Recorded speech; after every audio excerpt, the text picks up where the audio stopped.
Hey guys, John V here from PhoneArena. Right now you're watching our video review of the Cobra iRadar 200. It's the successor to last year's model, the iRadar 100.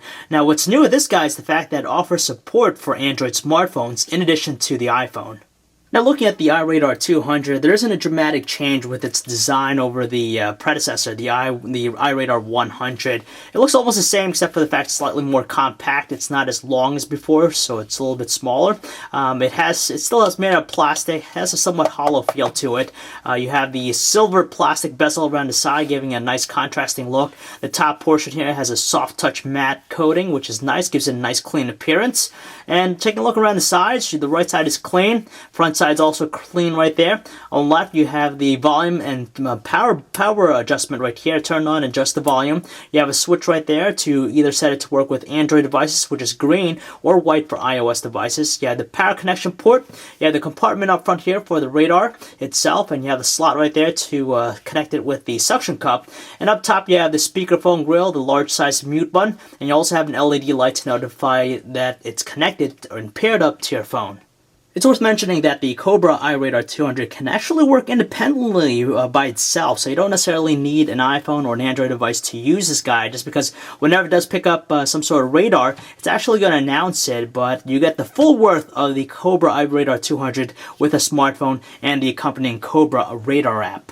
You can actually download the Cobra iRadar app online through the Google Play Store or the App Store if you're using an iPhone device. It's free, and honestly, there's not a big difference here in terms of the functionality compared to last year's model. The app itself is laid out the same way as before, so if you've used it, nothing really new about it. Now, with the cool thing about it, you have the dashboard here. It gives you some useful information on screen. For example, how fast you're going, so if you don't trust the odometer in your car, you could rely on the GPS location of your phone, and it's going to show you that on screen, how fast you're going.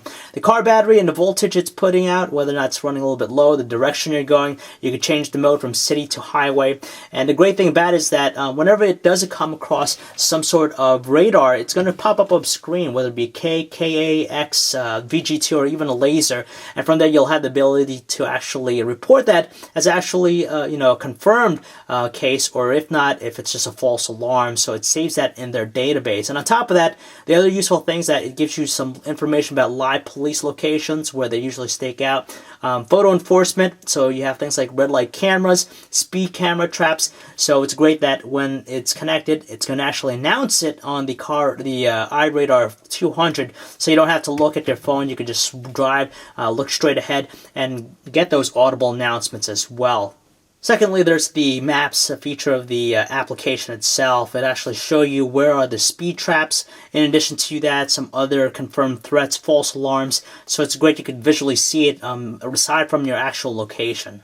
In the settings section, you have the ability to customize a bunch of different stuff to better fit your needs. So for example, you could have different alerts, whether it be voice or tones. You could even set what type of detections you want for each band. And the other useful thing, you could even have things like speed warnings. If you're going a little bit too fast, you could set it to, say, 5 miles per hour over the speed limit, or something a little bit higher than that, whatever you want to use.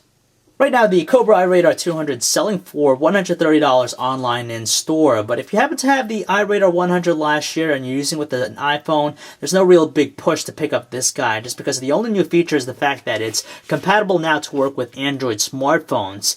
So for the very first few days, you might get a lot of false alerts, but over time, it gets smart about it, just because you could select whether or not it's a false alarm or an actual real alert, and over time, it just becomes smarter about it. Now, we know that a lot of GPS applications out there like Magellan nowadays offer things like speed trap notifications, but it's not as localized compared to what iRadar has with its database, just because you could custom set places for that. So if you want to learn more about the Cobra iRadar 200, guys, you can check out our website, PhoneArena.com. It's John V. Thanks for watching.